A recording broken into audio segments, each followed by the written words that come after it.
Aujourd'hui, l'enjeu pour moi, c'est de poursuivre et d'amplifier ces transformations. Je suis venu vous annoncer la feuille de route pour 2024 autour de 3 grandes ambitions. Ma première ambition, c'est de répondre à une transition historique. C'est d'être aux avant-postes d'une révolution. C'est de mettre l'intelligence artificielle au service des Français, mettre l'IA au service de nos services publics. Je le sais, l'IA suscite tantôt enthousiasme, tantôt inquiétude. Et je veux le dire à nos concitoyens, choisissons l'IA, ne la subissons pas. L'IA va révolutionner le monde, elle va révolutionner nos manières de travailler jusqu'à notre vie la plus quotidienne. Il y a 1 an et demi seulement, aux États-Unis, était lancé ChatGPT, une IA générative en libre accès. Vous ne le savez peut-être pas, mais depuis quelques mois, une révolution à bas bruit s'opère dans notre État, c'est la révolution de l'intelligence artificielle. Aujourd'hui, je vous annonce que nous avons développé une IA souveraine, française, qui va révolutionner nos services publics et que nous mettons désormais au service des Français. Alors, laissez-moi vous raconter rapidement l'histoire de cette IA à la française. Elle s'appelle Albert, et le père d'Albert s'appelle Ulrich, un ingénieur formé dans notre pays. Après avoir travaillé 9 ans dans le privé, il rencontre les équipes de la direction interministérielle du numérique sur un forum de services publics. Nous sommes en avril 2023. 2 mois plus tard, en juin 2023, il écrit les premières lignes de code d'Albert. Avec 8 de ses collègues ingénieurs, il est le père de l'IA souveraine à la française. Ils ont fait le choix de servir la France et de faire profiter ses services publics d'une IA souveraine. En écrivant des lignes de code, ces 9 pionniers ont contribué à écrire l'avenir de notre pays. Grâce à eux, la France est le premier pays européen à inaugurer une IA 100% souveraine et à la mettre au service de ses services publics. Oui, l'IA va changer la vie de millions de Français. Nous ouvrons aujourd'hui une nouvelle époque pour la France et pour ses services publics. Alors concrètement, pour l'État, la révolution de l'IA, ça sera 4 grands éléments. D'abord des procédures plus simples, ensuite des délais plus rapides, ensuite des réponses plus sécurisées et enfin des politiques publiques plus efficaces. Et pour les agents comme pour les usagers, j'en suis convaincu, l'IA sera une chance pour remettre l'humain au cœur de nos services publics. Souvent, on voit un paradoxe entre l'intelligence artificielle et la présence humaine. Je pense que les deux sont hautement compatibles et même que les deux vont pouvoir se renforcer.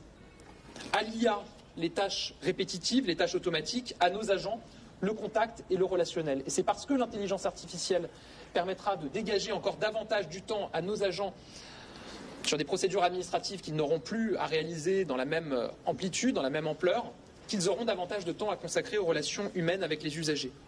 L'IA, c'est aussi notre souveraineté.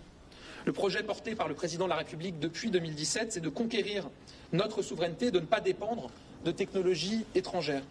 C'est particulièrement vrai dans le domaine du numérique et nous y travaillons ensemble, chère Marina Ferrari.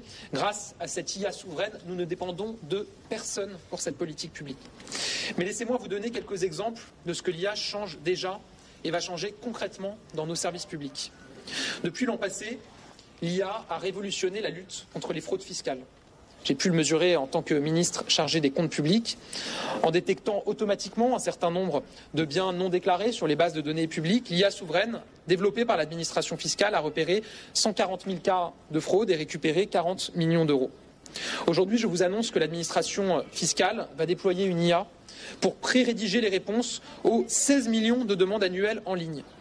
Évidemment, chaque réponse restera validée, modifiée, le cas échéant, par un agent, mais l'analyse de la réglementation sera automatisée, les réponses drastiquement accélérées et le travail des agents rendu moins pénible et plus intéressant. De la même manière, je vous annonce que 4000 projets environnementaux déposés chaque année dans les DREAL seront désormais préinstruits par une IA. Il s'agit de projets d'installation de parcs éoliens, d'aménagements urbains qui font des centaines, parfois des milliers de pages et dont l'instruction est aujourd'hui très longue. Avec ce nouveau projet LIR-IAE, nous économiserons du temps, de l'argent par ailleurs, et nous accélérerons encore la transition écologique. C'est des délais beaucoup plus rapprochés pour l'ensemble de ces projets.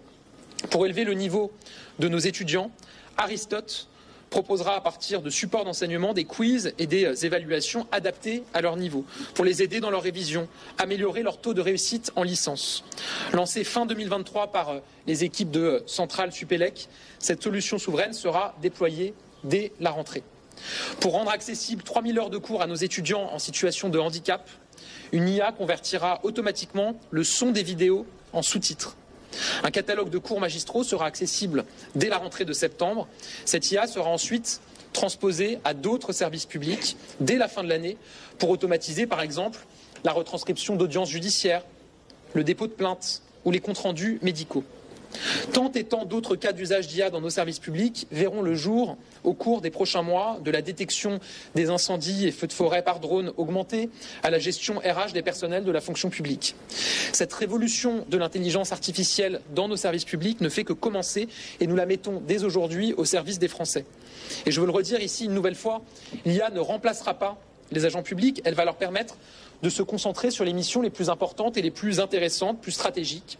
Elle va simplifier leur vie, permettre à des femmes, des hommes d'être toujours plus en première ligne, au contact des Français, dans nos services publics. À l'IA, les tâches rébarbatives, aux agents publics, le lien avec nos concitoyens.